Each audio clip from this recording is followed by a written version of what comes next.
How do you define the word success? Welcome to the Relive the Moments podcast. I'm John Lim.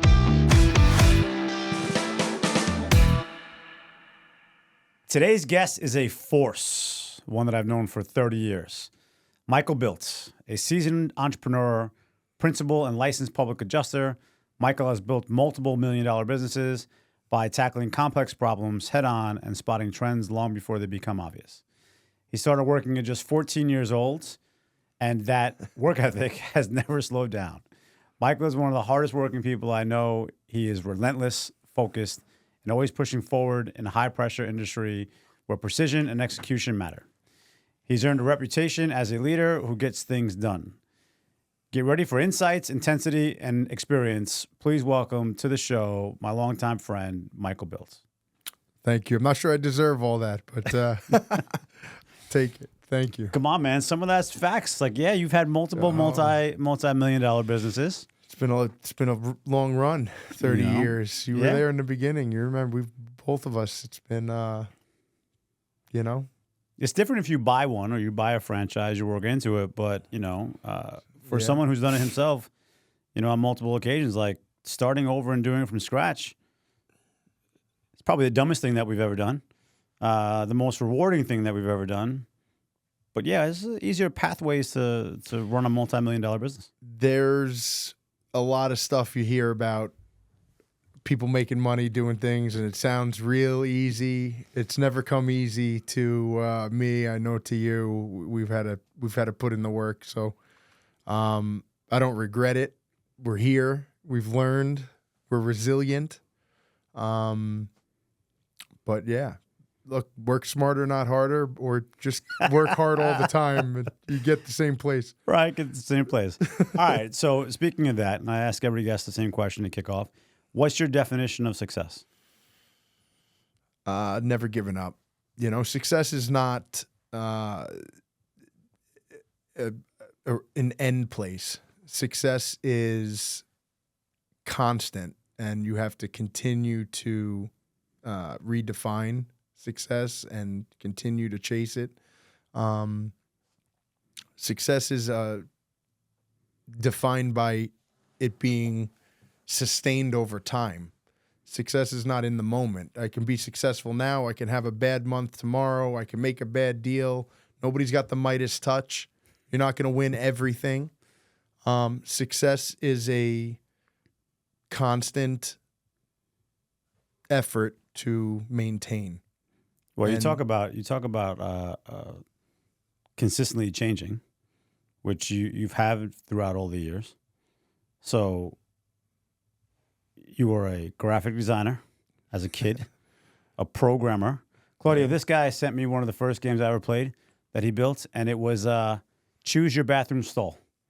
Okay? You walked into the bathroom, and you had to choose the stall. It's important. All right, choose a stall, because choose the wrong one, you might get beat up by the bully. Okay, if there's two people there, you can't choose the one in the middle. Choose the one to the left. So I'll never forget that game we played. It's an important life lesson. It was an important life lesson. More than anything else. Okay. Yeah. Today, I don't know how that game would fare. Oh, you what kidding? bathroom are you in, first of all? Compared to Fortnite and the rest? Well, what bathroom are you in? True. Actually, it might be more relevant today. Okay, it might be more relevant today. Exactly. You have to add a layer to it. Like, okay, which one do you go into? Now pick the stall. Okay? Yeah. There's a couple more levels to the game now. That's hilarious. So we go from that, man. So then you basically leave that world. Okay, dabble in it, keep doing the website and the programming, and then get into the nightlife. Okay, which obviously is where you started your insanity of how I can work 36 hours in a 24-hour day. All right, well trained in that world. Trust me, I know it. It was one of the hardest businesses I've ever been a part of. Yeah. Right, to be able to stay up all night long and then work the next morning while everybody else is sleeping who was working with you the night before. Yeah. So where'd you get all that drive from?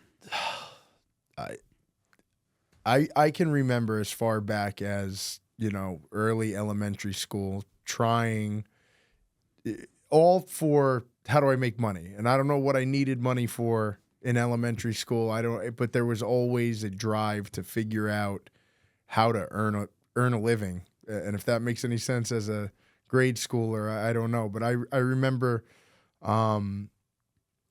creepy crawlers back in the day, the little oven, you make the little glue. I would make them in bulk and try to sell them at school. I used to go to school with a backpack full of candy and sodas and sell them at school. When anything that became trendy, when it was Nextels with the light up batteries in the backs, you and I, glow sticks. I mean, whatever. Kids would not even know what we're talking about. Nextels. What do you mean Yeah, Nextels? What I is mean, that thing whatever you're talking about? people were into, I would find a way to. I was selling Pogs in 6th grade, those little things with the little. Anything I could get my hands on, I would just figure out a way to make money with it, and the goal was always to make money. I remember collecting coins and money when I was a kid because I was so just entranced by it. But you didn't need money growing up, right? No, it was not about needing money. So where do you think that drive came from? I loved money. I can't explain it. I don't know the answer to the question. For some reason, I was always very driven to earn money. To your credit, though, I'll tell you that watching you at now, right, in peak success, not the height of your success. You have a long way to go. But having been able to talk to you and have our breakfasts and get-togethers, like, you give away a lot of money. So to your credit, you earn a lot, but you give away a lot of money. You're one of the most charitable people I know. You'll welcome anybody to the table. You'll invite everybody to the party. Bring as many friends as you want to. I don't care. Even when you can't pay for it back in the day, you'll find a way to do it. Like, it's one thing that I've always admired about you is you give away more than you give away first, let's say.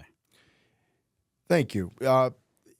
Like I said, I can't explain. It's not necessarily been about stockpiling the money. It's just been about how do I earn it and enjoy it, and the goal is not to, and maybe it should be. I mean, at 43, I've had different conversations with myself. I should be stockpiling it, or should have a much larger stockpile than I do.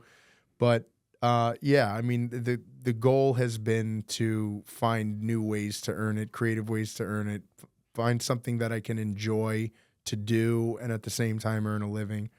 I've always, any business I've ever started or had an idea to do, I've always brought a partner in with me because the goal is to enjoy doing it, do it with somebody else. So I've never done it without a partner. I've had different, ups and downs with partners. We both know not all partners are created equal. Not all partners are created equal. And I've decided that that's not. Partnerships are for dancing, people say, and partnerships are difficult. Not necessarily. People are difficult, right? Partnerships should be easy. Partnerships, by definition, are you bring value, I bring value, and we get together on something. It's, egos and people get in the way of that sometimes. And there's nothing wrong with revisiting, hey, this is when we started, this is what we decided. Partnerships or business in general, it's about stability, accountability. There's a lot of ways to provide value. But people get in the way of that. And I've had a lot of bad people as partners over the years. Listen, I agree with you about partnerships. I mean, outside of doing something you love with someone you can have fun with, there's the old saying, like, hey, if God wanted a partner, he would have had one. However, if you look back and say the most famous combinator, okay, that brings businesses that we know very well into the world, they built the most billion-dollar businesses out of any other combinator. For those who don't know what a combinator is, it's basically like a school you come together to, and you have mentors and a little bit of funding. Y Combinator would always, they never took a single operator entrepreneur. Or I remember the Dropbox story where he had to go find a partner. He had the idea, he had the tech, but they wouldn't let him into Y Combinator until he found a partner. So he went to a campus, found a partner, and here we go. We have Dropbox. Like, so that I totally understand from the, hey, I want to do some stuff that I love with the person that I can have some fun with. Two, it does create a really good balance. So I think that's important. I mean, listen, right now you got a great partner in Atlas. I got a great partner. Yeah. I've had a string of terrible partners over the years, but well, you got to weed through them, right? You can't just expect it to happen on day one. It's been a real blessing, and it works. So let's talk It's about a Atlas before yin-yang. we start reliving some moments. So Atlas, all right, it's 10 years now, 10 years. right? Right, you just hit 10-year anniversary last year, Mm-hmm. right? So 10 years at Atlas. You, for those who don't know what Atlas does, how would you explain it? We're private insurance adjusters, which is technically called a public adjuster. But what we do is prepare, present, and negotiate property damage insurance claims on behalf of policyholders. So if your house caught fire, you would hire us to represent your best interest and advocate on your behalf. We're here to get you more money. I mean, that's the bottom line. Yeah, but if I already have insurance, I just got to file a claim Well, and that's some what paperwork. they, that's what they want you to think. There's the IRS, right? And you can call them and ask them how much you owe, and see what they say. Or you can hire a good accountant. Well put. Well put. So to make it oversimplified, these multi-billion and trillion dollars insurance companies that we pay every single month to have our home, when something happens to our home, fire, water damage, whatever happens to our home, they have technology, lawyers, six-figure salary claims adjusters that I'm talking to, and I have myself. You basically are on the other side. You're the equivalents to what the employee at the insurance company that's fighting for the insurance company to keep their money and pay me what my policy says or the bare minimum. You're the advocate that represents me against them. Exactly. So what insurance companies have is defined, perfected systems and processes to minimize and underpay insurance claims. It's been going on for decades. It's been worked and reworked to make it perfect. And it's so good that the people that they hire and the ambiguity in the nomenclature in, hey, this is an adjuster. Oh, well, my insurance company's giving me an adjuster. What do I need to hire you for? Well, I'm a different kind of adjuster, right? So they make it confusing. They make it ambiguous.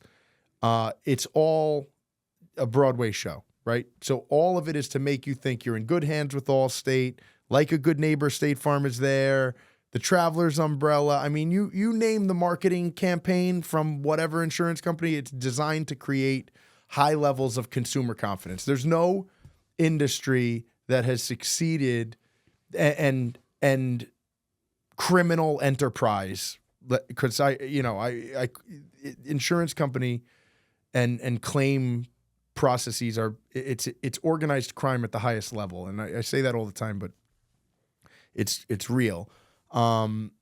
They have designed a perfect process, and they have billions of dollars in marketing behind them to create that level of consumer confidence where, I mean, my biggest objection is I've been with Allstate 30 years. They're going to take care of me. Nope. I know my broker personally. He's going to make sure they take care of me. Nope. You name it, people believe there's a real safety net there and their insurance company's got their back. And the insurance company is simply trying to get out of this and pay as absolute little as possible. And like I was saying, the process is so good that the people that they recruit, train, manage, incentivize to pay less don't even know they're doing it.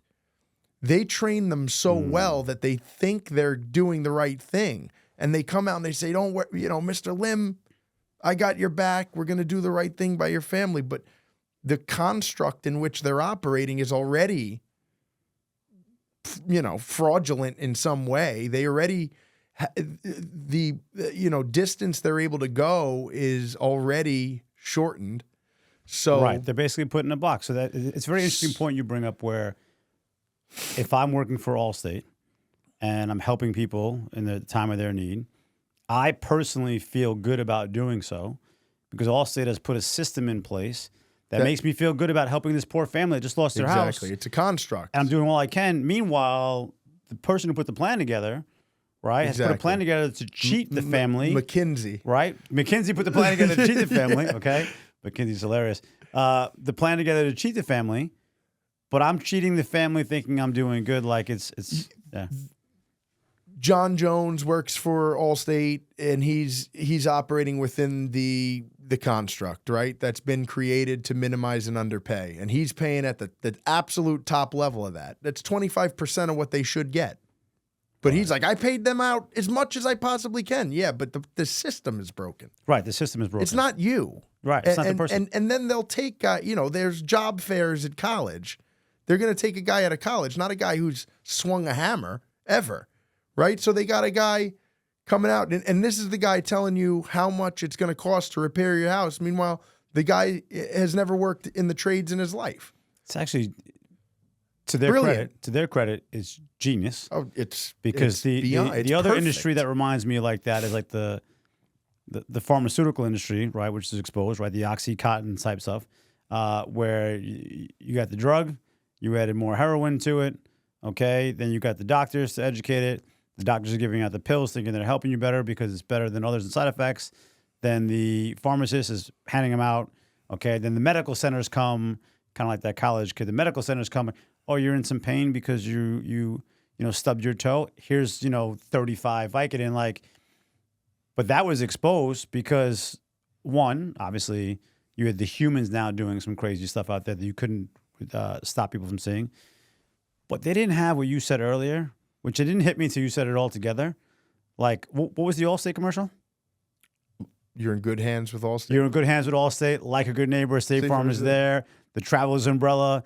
Like, it's like they all got together and created the food pyramid. Remember we were kids, right? Yeah. Like the food pyramid, the lobbyists got together and said, okay, here's your food pyramid, which, by the way, if you had the food pyramid today, we'd all be overweight, okay? But back then, it was whatever the lobbyists said. So the insurance companies got together, and it never hit me that they were literally saying the same thing. Like a good neighbor, right? You're in good hands. Here's your umbrella on a rainy day. It's the biggest objection we face every day is my insurance company has my back. People believe that. They really, really believe that. So they've succeeded right in passing this narrative off as legitimate. I mean, the things I've seen, I'm in the claim business, right? I used to sell insurance. Talk about indoctrination. If you're an insurance salesperson, you're selling something people have to pay for, may never use. Forget about life insurance. Right. You're selling something that somebody's going to give to somebody else, going to pay for their whole life and never use it. But property damage, I mean, the numbers of people, it's less than half of people will ever have a claim in their life. Out of that, less than half of them are going to have a claim substantial enough to make a difference where it's going to either go above the deductible or become an insurance problem. And it's a much smaller percentage of people that are going to have a catastrophic claim where it would make sense to have us involved.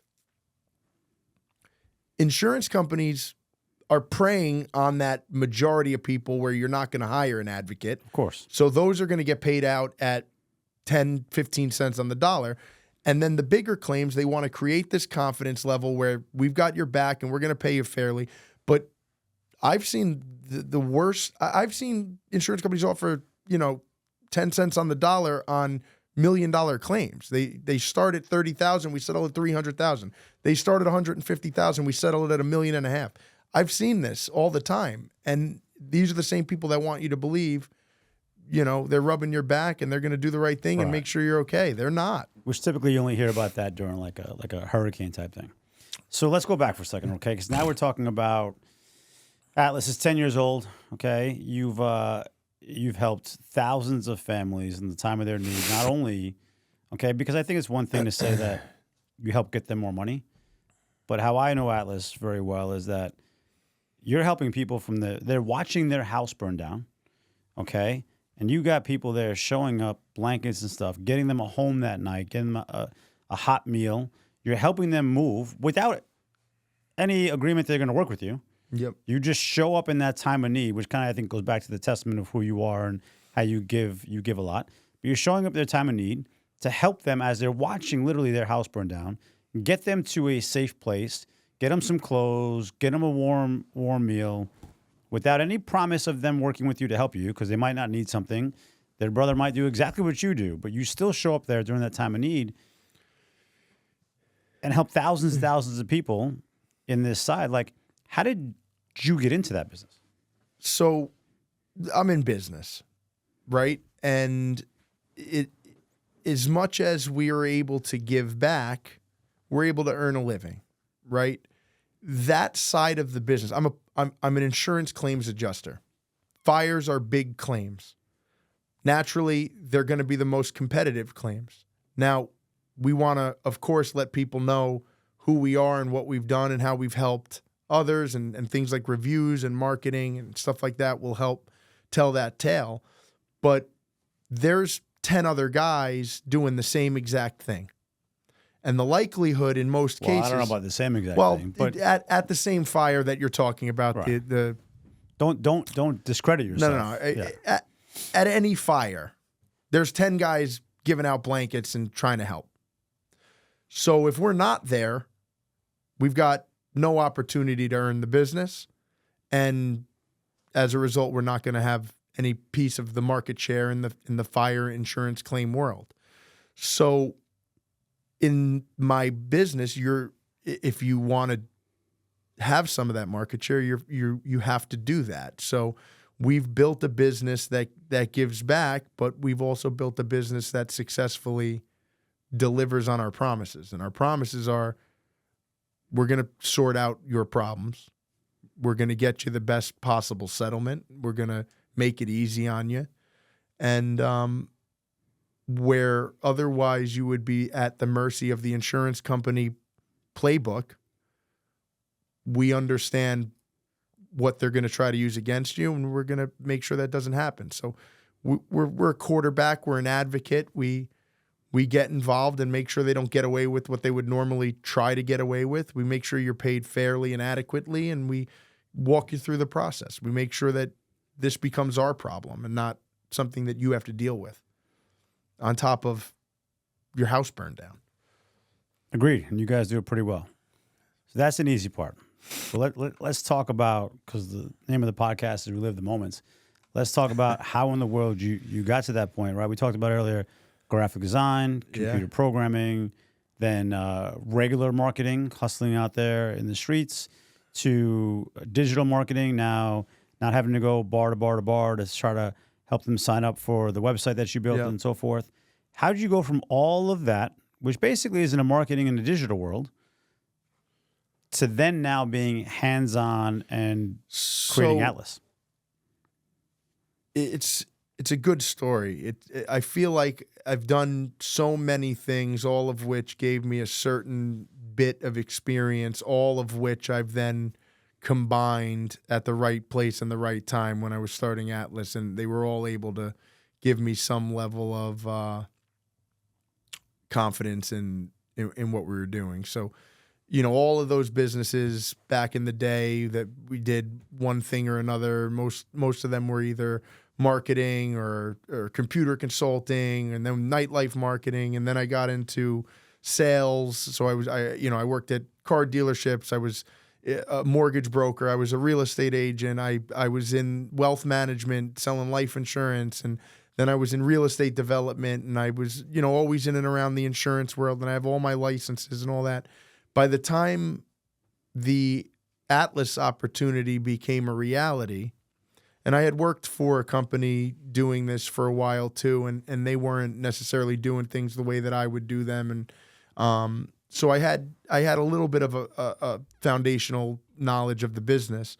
When I came back around, because I went to real estate development after that, and that gave me another side of what I do today on the construction and building side.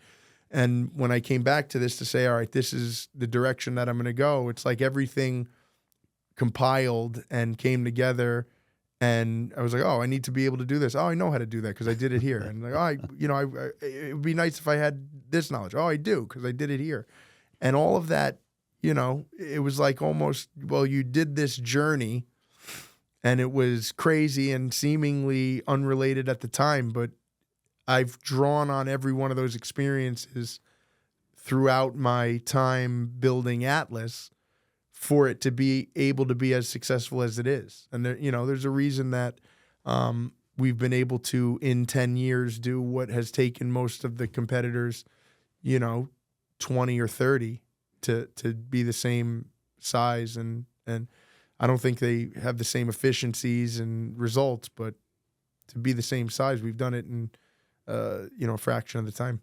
So I love this. This is like your Mr. Miyagi moment, right? Of doing all the different things to bring it all together. Did you get that working at Blockbuster, watching movies late at night, Mike? Okay.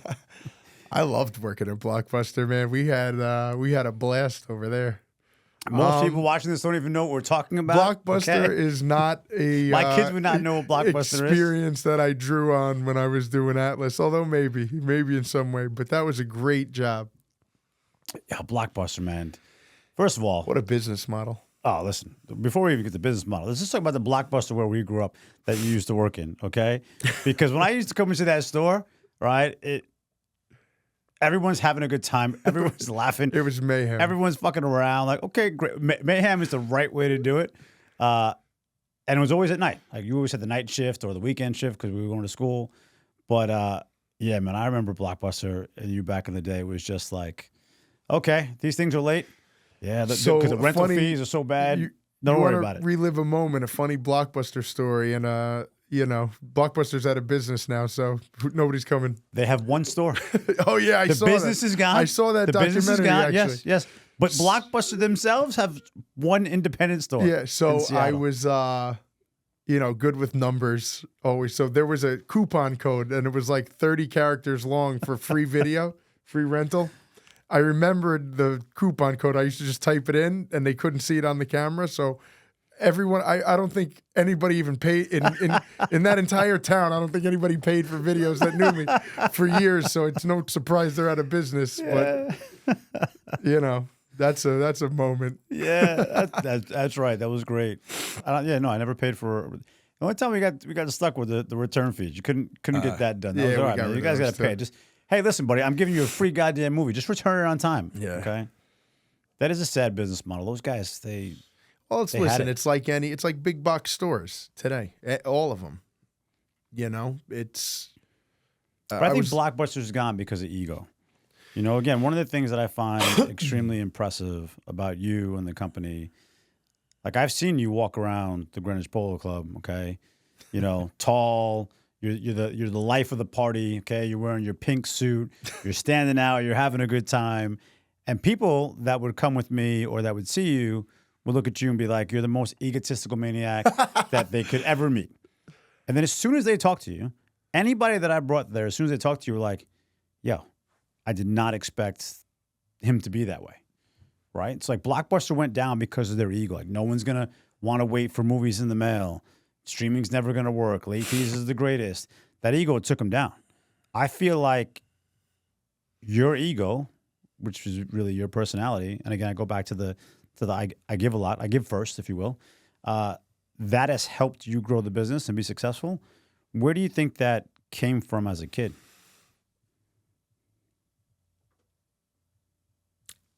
I don't know. It's a good question. I'm a big believer, and like you said, I think I'm judged unfairly from a distance that, ego to me, I'm a big advocate of check your ego, and there's no place for it. I try to go into every day thinking that I have something to learn, and if I can learn something from somebody else, I'm in a better place because of it. And I don't, I'm not the guy who goes into any situation saying nobody could teach me anything and there's nothing to learn. And so I'm always on the receiving end of knowledge. And it's easy to be humble if that's the way your outlook is. Which I love that, right? Learn at least one thing from every person, especially in society today where a lot of the kids will learn from Instagram or TikTok or even YouTube Shorts where you're only getting a part of the story. So you think you know it all. Where I remember sitting down with people when we were kids, like they talk for an hour. You can know 99% of what they're saying and you're bored as shit and just going through it. But you're being respectful because respect your elders is what we grew up on. And they would just drop something. At the end of the hour, just drop something. You're like, holy shit. I can go out and do this. I can now take $0 and make $20,000 because they said this. 100% of the things that I know and live by and say are learned from someone else. You know? That's not a quote, but that should be. Like 100% of the things that I know and that have made me successful, I've learned from someone else. That's a great quote, dude. That's going to be a Mike Bilt original, Claudio. Let's put that. We have it here on the show, okay? Or you know what? For the quote purposes, we'll use Michael J. Bilt at the end of that quote. Yeah, I mean, look, you can have a unique spin on life. You could have a unique spin on anything, but you're not really first to anything. So you got two quotes in a row. Two quotes in a row. Dropping gems over here. All right, let's keep going with the quotes then. What is your favorite quote? Other than the two that you just made up, the originals now. One cannot discover new lands without consenting to lose sight of the shore for a very long time. Who said that? Andre Gide. Okay. Like that. Yeah. And what does that mean to you? Why is it so meaningful? Everybody wants to accomplish something great, but nobody's necessarily willing to do what it takes. And I think that defines what it takes. You know, I'm generally very risk tolerant, I would say. And you have to be very risk tolerant. And life sometimes allows people to be more risk tolerant. You know, I don't have kids, but generally, even you do have a little dog. I have a dog, yeah. Even as a young man, I would take risk, and I think any high level of success comes with a number of all-in moments in life. If you want to be at the top, you got to be all in most of the time. You see me smiling because we have this in common. Yeah. Okay, it's our blessing and our curse. I always loved when they talk about, hey, listen, you can't win what you don't put in the middle. Yeah. Right. So all in, I think, is usually how. If we had a past life, it was probably like Formula One drivers, you and I. Yeah. That's how we'd have known each other on the racetrack. We're all in, turning around those curves at 200 miles an hour without any fear. I think that is a defining aspect, and certainly you and I share this and have connected on it many, many times, but I'm not afraid to be all in. I've always been all in. And people may look at that and say, you're crazy and what, just calm or slow and steady wins the race, or no. You're not promised tomorrow. I believe that. I've seen crazy shit in my life. You know that. And look, if you're going to do something, go big or go home. I believe that. I'm not afraid of risk. I'm not afraid of pressure. I'm not afraid of responsibility. And it's usually one of those things that'll stop somebody else from going the extra mile or accomplishing bigger things. Well, I think it's a testament to the fact that you're willing to do it. Like, hey, I might not know anything about this topic, but I'll go spend all night long learning it, right? So if I'm going to ask you to do something, I'm asking you to do something because I trust you and I know you can do it. And I'm asking you because I know you can do it better than me. That's a compliment that I'm giving you, not me giving you more work or being hard on you. Like, literally, if you stop for a second, I'm a highly functional individual asking you to do something because I believe in you, right? In your case, you're also a control freak, but that's a whole different podcast. I'm also going to outwork that person. But that's what I was going to get to, right? That's a big part of it. You're going to do it. You want to talk quotes. I mean, hard work beats talent when talent doesn't work hard. I mean, that's another one of my favorites. And that is the truth. There's a lot of talented people that aren't willing to put in the work. Wait, we're going to say this one again.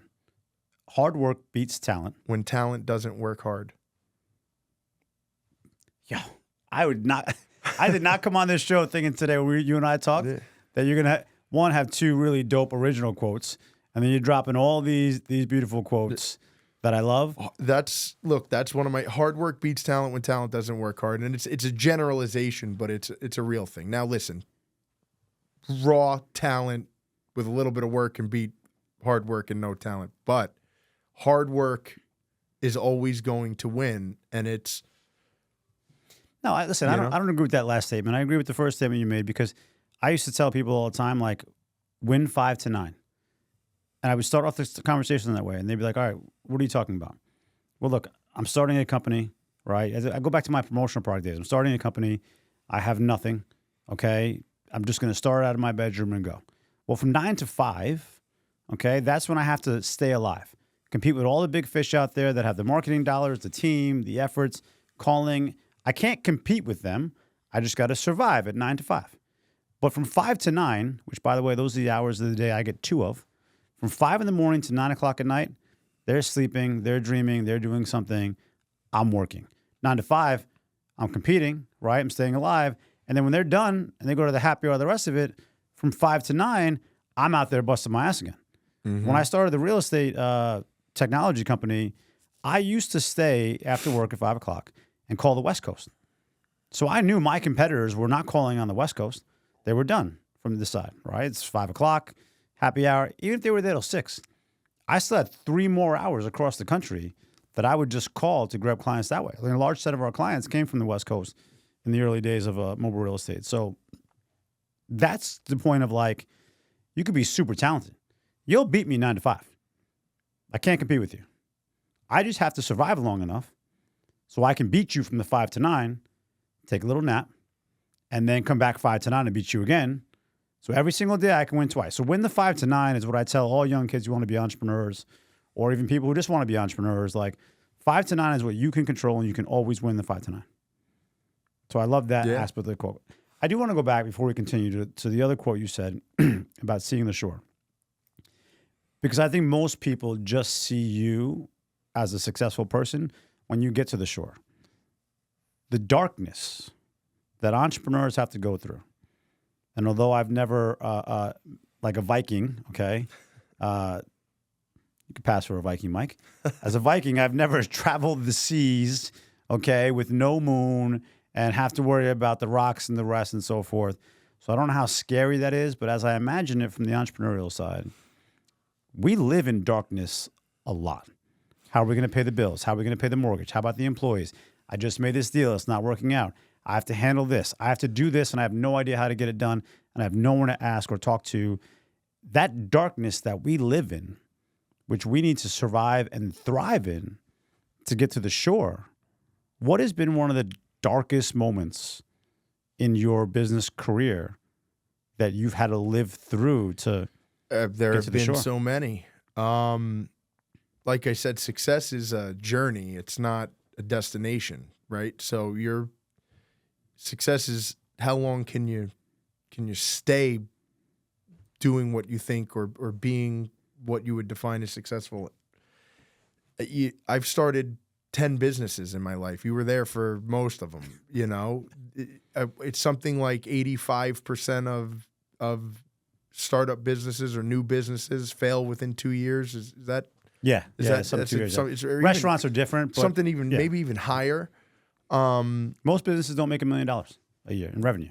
Yeah, Not profit, I mean that's revenue. like the 0.1% of businesses ever even get to anything like that. But I mean, some don't even make a profit. Yeah. 85% don't even make a profit. They fail within 2 years. Been there 8-9 times. You know, another one of my favorite quotes: "Fall down 7 times, stand up 8." I mean, that's what success takes. I guess there are people out there that try one thing and succeed, and that's great. But Minecraft. That's not been my the owner of Minecraft. That's not been my experience as an entrepreneur. My experience as an entrepreneur, there is a lot of darkness. There's a lot I wish I did this differently. There's a lot of if only, or if I could just do this, or if I could just get that. All right, but let's frame it. Let's frame it. Let's talk just about Atlas. Sure. So in 10 years of Atlas, what's a dark moment that you had to go through to get Atlas to continue to be where it is today, 10 years later? Listen, I'm in a customer service business. So at the end of the day, we're promising customer service, that we're going to not only accomplish what we promise we're going to accomplish, like, expediting and maximizing claims, but we're also, hey, listen, trust us, we got this.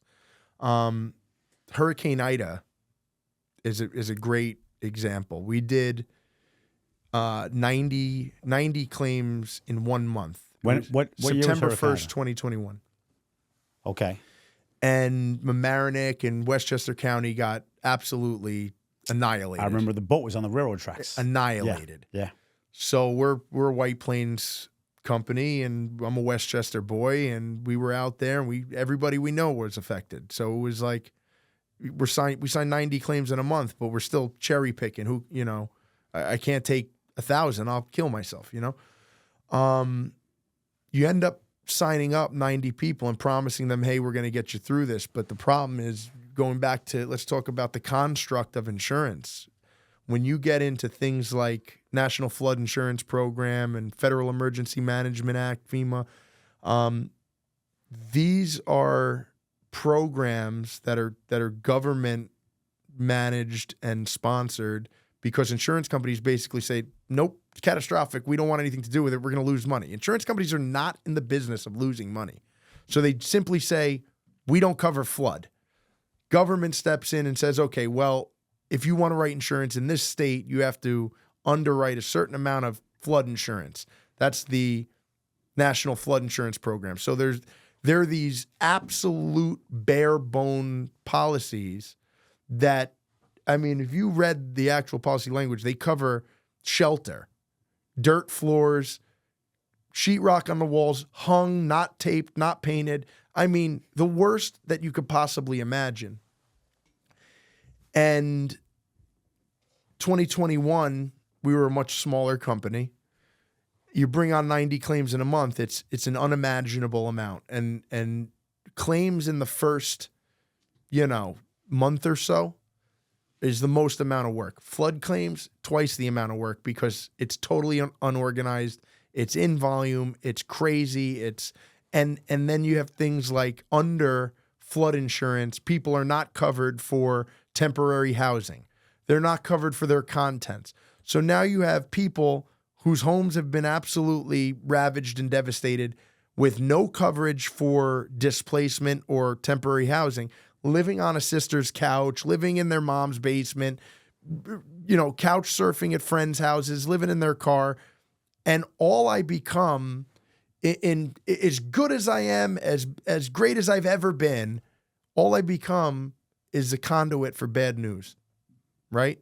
So as great a job as I can do, maybe FEMA would have offered you 20,000 and I got you 100. The reality is you need 350. So all my good work or hard work goes unnoticed. And even though I've 5x the settlement, you're 3 times less than you need, because ultimately the policy doesn't cover what you need. The policy covers enough to get you into a heated space with walls and floors. So that was a dark time for us. And that was, not only did we have, we signed up 90 claims. That means I got to process 90 claims. But now I've got 90 enemies. And a lot of them were friends and family and people that they're like, Mike, you're in the business. Thank God I know you. Can you help me? And I'm like, hey, great news. I got you 100,000. Like, well, we need 300. Well, the insurance company offered you 10. So great news. I got you 100. They're like, right. You suck. Yeah, because it doesn't matter that it doesn't matter. 10X So you just become a conduit for bad news. So so now you have probably Westchester's worst hurricane. I mean, since Sandy, right? But Sandy was bad for New York. I don't want to say it was so bad for Westchester, right? Like I remember the hurricane because literally I remember the picture of the boat in Tarrytown on the train. Yeah, I'd have hit Westchester worse. Very hard. Exactly. Yeah. Basically, Staten Island, Sandy, right? Westchester, Ida was kind of the same example. So you go through all of that, right? Friends and family, basically delivering bad news. Yep. Okay, so you don't even get to enjoy the success of, hey, I signed up 90 claims. This should be the height of my, hey, here's Westchester's public adjuster, the biggest, public adjuster in Westchester. And fought for us, 10x'd us, greatest thing ever. I know him personally. He's going to help us. And I did a great job by any measure, any measuring stick of 20 to 100, great job. But if you need 300, Right. And it's just it can't be done. Yeah, It can't be done. basically you were the surgeon that Right. had to And operate they're on, like, well, on my child. Mike, I depended on you. Right, exactly. And I I depend on said, you to save my life. I did a great job for you. But you can't, there's no making that make sense. And that's, unfortunately that's, you operate on the playing field that's given to you. How'd you personally give yourself, like, what in that time period? Okay, I know you very well, so I know 99% of the time you're out there busting your ass to get these people their money, fight the insurance companies, helter-skelter. But going through all of that, you're still human. What did you do that anyone else going through that situation in their respective business, right? Maybe they lost the largest client, they can't pay their bills, or whatever that might be. During that time period where you're so busy, you're busting your ass, tell about friends and family that you love, then realize that no matter how good you are, you're just going to have to deliver something that's going to hurt that friends and family. How did you personally handle the stress? Was there anything that you can tell and give advice on of like how to manage that? You just get through it. That's been my approach to any stressful period of my life is, that's what I got to do today. That's the job. Yeah. Yeah, because listen, I mean, it's not about yoga or meditation. Yeah, stress comes with the territory. Get it done. You have a mission to so get done. I'm not, get it done. when I'm under a ton of pressure or very, very stressed or in a very stressful period of my life, it doesn't register the same anymore. I live in that zone constantly, and if I'm not there, I seek it. And maybe that is a problem, right? We're not here to diagnose my problems.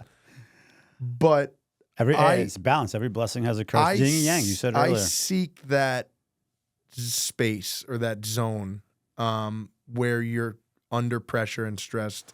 I've always performed at my best in that zone. So to me, I don't know that it's probably because I'm constantly stressed and under pressure, but I don't recognize when I'm not there. You feel lost. I know that, all right, well, I have extra time. I just find something to fill it with. Right. So it's funny because when you and I get together for breakfast or whatever, we talk, oh, Jesus Christ, I'm stressed out. I have no time for anything. It's like, well, you did, but you filled it with something else, some other project. And my partner and I have that conversation all the time. Started the company 10 years ago. Like you said, I was 33. It was different.